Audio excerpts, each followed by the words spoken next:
Bonjour, bonsoir, vous êtes sur Geek Concept et aujourd'hui je vous propose un format un peu plus court que d'habitude. La revue geek du randomestre numéro 3.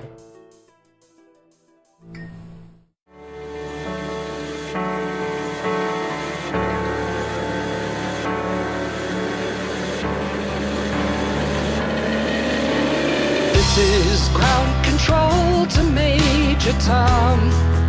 You've really made the grade. Après Dennis Titos, le millionnaire californien qui est devenu le premier touriste spatial lors de son séjour à bord de Soyuz en 2001, qui lui a coûté la bagatelle de 20 millions de dollars. Après Richard Branson, le milliardaire à la tête de Virgin, qui voulait envoyer des milliers de touristes dans l'espace avant 2015, mais qui a vu son projet retardé à cause de quelques petits accidents, dont certains mortels, qui n'ont pourtant pas usé la confiance de la société, qui a d'ailleurs inauguré en 2018 son nouveau modèle de navette, le USS Unity, et espère bien faire descendre le coût d'un vol spatial touristique autour des 30 000 $.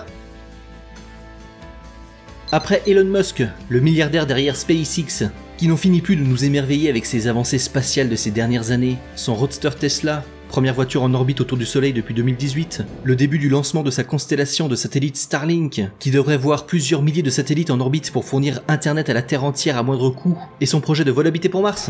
D'ailleurs, son Star Hooper, prototype du lanceur de sa future fusée 100% réutilisable, la Big Fucking Rocket, malheureusement plus sobrement renommée en Starship Super Heavy, a enfin réussi ses premiers tests en août 2019, aidé par le tout nouveau réacteur Raptor, et nous confirme encore un peu plus qu'on risque bien de voir un milliardaire japonais partir avec quelques acolytes autour de la Lune dès 2023, ou voir atterrir en mode automatique cet énorme futur vaisseau sur Mars avant 2025. C'est au tour de Jeff Bezos, le milliardaire d'Amazon, de vouloir envoyer des humains dans l'espace. Sa société, Blue Origin, a fait de belles avancées sur son lanceur et sa capsule ces dernières années. Comme pour SpaceX, le lanceur New Shepard arrive à atterrir verticalement pour être facilement réutilisable. Leur navette est déjà bien avancée et permettra d'envoyer des touristes fortunés en vol suborbital à une centaine de kilomètres du sol pour admirer de leurs yeux notre belle grosse bleue. Blue Origin compte d'ailleurs couper l'herbe sous le pied à Virgin Galactic et vendre ses premiers tickets avant 2020. Et on va suivre ça de près. Mais ça vous reste plus que quelques tout petits mois Blue Origin.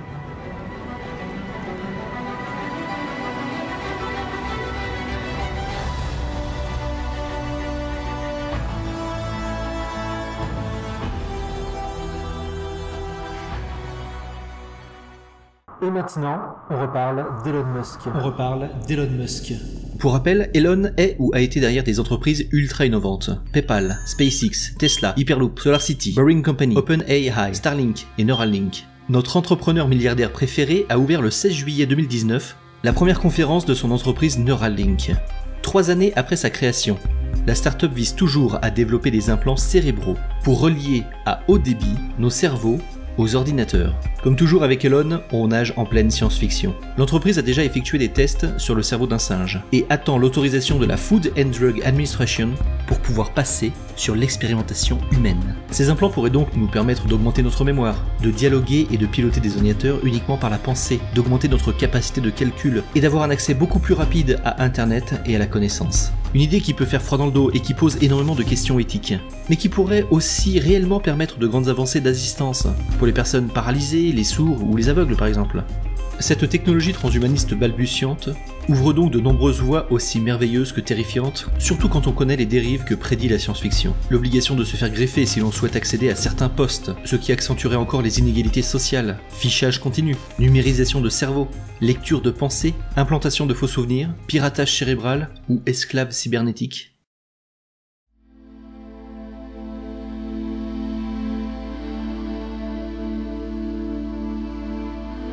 Elon, pourtant, a peur de l'intelligence artificielle et la qualifie, comme bon nombre de spécialistes, de menace existentielle pour l'humanité.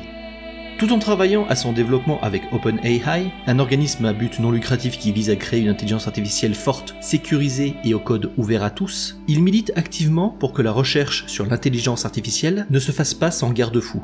Il veut donc créer cette technologie de connexion cerveau-machine afin que l'humain ne se fasse pas dépasser par l'intelligence artificielle. Il avoue que cette technologie d'implant cérébral créera certainement à terme un symbiote IA humain.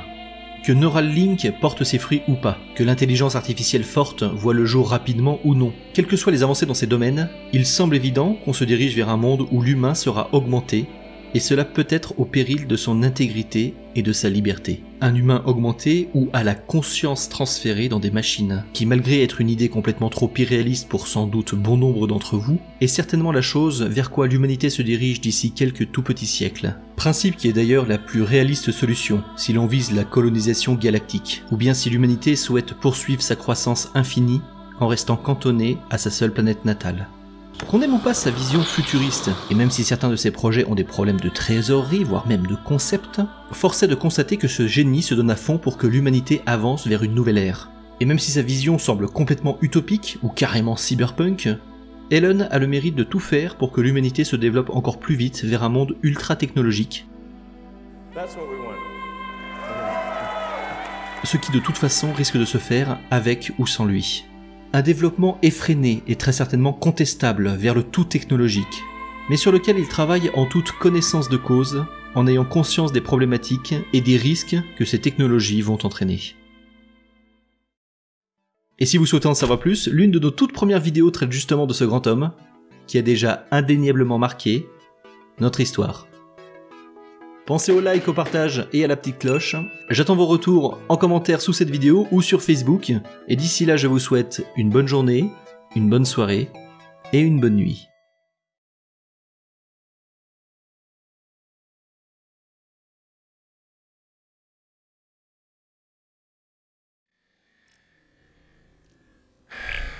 You know, it's important that we accelerate the transition to sustainable energy. That's why electric cars, it matters whether electric cars happen sooner or later. You know, we're really playing a crazy game here with the atmosphere and the oceans.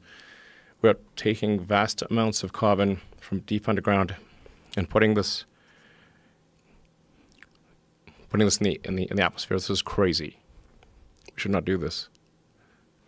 It's very dangerous. So we should accelerate the transition to sustainable energy. I mean, the bizarre thing is that obviously we're going to run out of oil in the long term. You know, there's only so much oil we can mine and burn.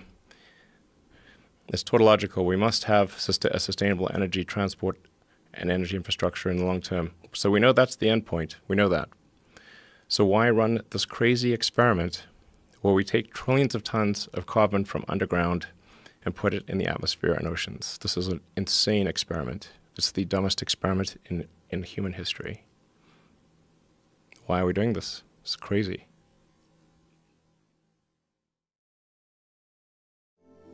Comme pour chaque revue geek du Randomestre, vous trouverez sur notre page YouTube une playlist de toutes les séquences que nous avons utilisées pour faire cette vidéo.